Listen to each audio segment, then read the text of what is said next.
नमस्ते, मैं हूँ आपका टैली गुरु अभिजीत जोशी और हम सीख रहे हैं टैक्सेशन टैली प्राइम रिलीज 4 में जो है सिंप्लिसिटी का एक और नया अवतार। अब तक हमने ट्रिक कॉर्पोरेशन नाम के कंपनी में अप्रैल 23 और मई के कुछ ट्रांजैक्शंस किए। हमारी company monthly GST returns file करती है। इस वीडियो लेसन में अप्रैल 23 में जो हमारे पास इनपुट क्रेडिट पड़ा है उसको किस तरह से अवेल कर सकते यह सीखेंगे। इनपुट क्रेडिट अवेल करने के कोई रूल्स है। आईजीएसटी, सीजीएसटी और एसजीएसटी में सबसे पहले प्रायोरिटी दी जाती है आईजीएसटी को। जब भी हम आईजीएसटी का सेट ऑफ लेना चाहते हैं तो सबसे पहले हमें इनपुट आईजीएसटी का क्रेडिट लेना होगा, फिर इनपुट सीजीएसटी का और अंत में इनपुट एसजीएसटी का। उसी तरह से सीजीएसटी को हम सेट ऑफ कर सकते हैं इनपुट आईजीएसटी से। अगर इनपुट आईजीएसटी खत्म हो गया है तो हम उसे सेट ऑफ कर सकते हैं इनपुट सीजीएसटी से, पर उसे हम इनपुट एसजीएसटी से सेट ऑफ नहीं कर सकते हैं। सीजीएसटी की तरह ही एसजीएसटी में भी हम सेट ऑफ ले सकते हैं इनपुट आईजीएसटी का। अगर इनपुट आईजीएसटी में कोई क्रेडिट बाकी नहीं है तब हम ले सकते हैं इनपुट एसजीएसटी से, पर एसजीएसटी का क्रेडिट हम इनपुट सीजीएसटी से नहीं ले सकते। अप्रैल के महीने में जो हमने गुड्स एंड सर्विसेज दिए हैं उसके ऊपर हमने जो जीएसटी हमारे कस्टमर को लगाया है वो हो गई हमारी जीएसटी की लायबिलिटी। यानी हमको गवर्नमेंट को 1,28,700 आईजीएसटी, 10,020 सीजीएसटी और 10,020 एसजीएसटी पे करना है। पर अप्रैल के मंथ में हमने गुड्स परचेज किए हैं और सप्लायर ने उनके इनवॉइसेस पे हमें जीएसटी लगाया है, तो इस जीएसटी का इनपुट क्रेडिट हम अवेल करेंगे। तो हमारे पास 2,77,900 का इनपुट आईजीएसटी, 12,625 का इनपुट सीजीएसटी और 12,625 का इनपुट एसजीएसटी अवेलेबल है। आपने नोट ही किया होगा कि हमारा अवेलेबल क्रेडिट हमारे लायबिलिटी से बहुत ज़्यादा है, यानी हमें टैक्स पे करने की कोई आवश्यकता नहीं है। हम अब सीखेंगे कि किस तरह से हम सेट ऑफ लेंगे। वीडियो की शुरुआत में हमने आपको समझाया था कि आईजीएसटी को पहली प्रायोरिटी दी जाती है। हमारे उदाहरण में इनपुट आईजीएसटी ये आउटपुट आईजीएसटी से ज़्यादा है। आउटपुट आईजीएसटी जो जीएसटी लायबिलिटी में आईजीएसटी है, जो केवल आईजीएसटी है, उसे हम आउटपुट आईजीएसटी कहेंगे। तो सबसे पहले आउटपुट आईजीएसटी का सेट ऑफ लेंगे हम इनपुट आईजीएसटी से। ऐसा करने के लिए हम माइनस करेंगे इनपुट आईजीएसटी को आउटपुट आईजीएसटी से। तो 2,77,900 माइनस 1,28,700 हो जाएगा 1,49,200। तो ऐसा करने से हमारा आउटपुट आईजीएसटी हो जाएगा 0 और हमारे पास इनपुट आईजीएसटी में क्रेडिट बचेगा 1,49,200। हमारा आउटपुट आईजीएसटी 0 हो चुका है, पर हमारे इनपुट आईजीएसटी में अभी भी 1,49,200 बाकी है। इसलिए हम आउटपुट सीजीएसटी का सेट ऑफ अब इनपुट आईजीएसटी से लेंगे। तो यहां हम करेंगे input IGST minus output CGST. तो 1,49,200 जो हमारा आईजीएसटी का क्रेडिट अभी भी बाकी है उससे माइनस करेंगे 1020 और बचेगा 1,39,180। तो अब तक हमारा आउटपुट आईजीएसटी और आउटपुट सीजीएसटी दोनों 0 हो चुका है। अब आउटपुट एसजीएसटी में 10,020 है और हमारे पास इनपुट आईजीएसटी में अभी भी 1,39,180 पड़ा है।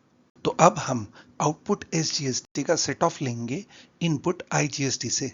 तो input IGST minus output SGST यानी 1,39,180 माइनस 10,020 होगा 1,29,160। तो हम यहाँ देख सकते हैं कि हमारी अब कोई भी लायबिलिटी नहीं रही, हमें कोई भी टैक्स नहीं भरना है और हमारे पास 1,29,160 ये अभी भी इनपुट क्रेडिट पड़ा है। ये हमारा एसेट है। अगले महीने अगर हमारी लायबिलिटी बनती है तो इस इनपुट क्रेडिट का हम उपयोग करेंगे सेट ऑफ लेने के लिए। यह तो हो गया एक्सप्लेनेशन, पर इसकी एंट्री कैसे पास करेंगे? तो ऐसा करने के लिए हम पहले टोटल लायबिलिटी निकाल लेते हैं। हमारी टोटल लायबिलिटी हो गई 1,48,740। याद रखिए कि लायबिलिटी के बैलेंस कभी भी क्रेडिट होते हैं और हमारे पास जो इनपुट क्रेडिट पड़ा है वो हमारा एसेट है और एसेट के बैलेंसेस कभी भी डेबिट होते हैं। इसलिए क्लोजिंग बैलेंस इनपुट जीएसटी का यानी इनपुट आईजीएसटी का हमारे उदाहरण में वो डेबिट है। तो लायबिलिटी कम करने के लिए हम आईजीएसटी, सीजीएसटी और एसजीएसटी के लेजर को कर देंगे डेबिट 1,28,700, 10,020 और 10,020 से, और क्रेडिट कर देंगे हम इनपुट आईजीएसटी के लेजर को 1,48,740 से। एंट्री पास करने के बाद हमारे इनपुट आईजीएसटी में 1,29,160 ये बैलेंस बचेगा। अब हम टैली में हमारी कंपनी में यह एडजस्टमेंट करेंगे। सबसे पहले हमारी टैक्स लायबिलिटी और इनपुट क्रेडिट हम चेक करेंगे। तो जाएंगे स्टैट्यूटरी रिपोर्ट्स में, जीएसटी रिपोर्ट्स में देखेंगे जीएसटीआर 3B। यहाँ हम देख सकते हैं कि हमारी जो टैक्स पेएबल हो रहा है वो है 1,28,700, 10,020, 10,020 और हमारी जो इनपुट क्रेडिट है जो है 2,77,900, 12,625 और 12,625। अब हम हमारा ग्रुप ड्यूटीज एंड टैक्सेस की समरी देखेंगे।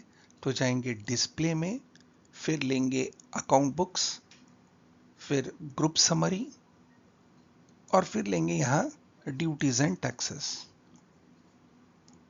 फिर पीरियड सेलेक्ट करेंगे और यहाँ देंगे अप्रैल से लेके अप्रैल तक। यही फिगर्स हमें अब मिल रहे हैं 1,28,700, 10,020, 10,020 ये क्रेडिट है यानी कि ये हो गई लायबिलिटी। और फिर हमारा इनपुट क्रेडिट है 2,77,900, 12,625, 12,625। ये है हमारा इनपुट क्रेडिट और ये है हमारे एसेट्स, और एसेट्स के क्लोजिंग बैलेंसेस डेबिट होते हैं। अभी हम ये एंट्री पास करेंगे एडजस्टमेंट की।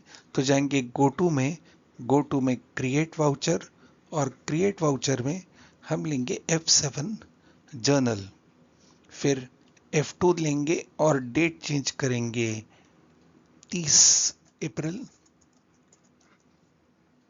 यहाँ डेबिट आएगा, डेबिट करेंगे हमारा आईजीएसटी का लेजर। यहाँ अमाउंट अलग आ सकता है, हम लोग एक काम करेंगे F12 कॉन्फ़िगरेशन में, या हमने शो मोर कॉन्फ़िगरेशन को यस करके रखा है और यहाँ हम लेंगे balance as on voucher date, इसे करेंगे यस। ऐसा करने से 30 अप्रैल को जो हमारा बैलेंस है वो यहाँ हमें दिखेगा जो है 1,28,700। तो लेंगे 1,28,700 और फिर से देंगे यहाँ डेबिट देंगे सीजीएसटी को, वो अमाउंट है 10020, 10020। फिर से डेबिट देंगे हम एसजीएसटी को 10020। तो फिर क्रेडिट देंगे इनपुट आईजीएसटी को कंप्लीट अमाउंट। तो ये तीनों अब जीरो हो गए और ये हम एंट्री कर देंगे एक्सेप्ट। अब दे देंगे एस्केप। अभी हम देख सकते हैं कि यहाँ कोई भी बैलेंस नहीं है, यानी अभी हमारी कोई भी लायबिलिटी नहीं है। इनपुट आईजीएसटी जो अब कम होके हो गया है 1,29,160 और सीजीएसटी और एसजीएसटी का इनपुट है ये अभी भी हमारे पास है। और इस तरह से टोटल मिला के इनपुट क्रेडिट हमारे पास 1,54,410 है। तो इस तरह से हमने हमारे अप्रैल के मंथ की जो टैक्स लायबिलिटी थी वो सेट ऑफ कर दी हमारे इनपुट टैक्स क्रेडिट से। Thank you.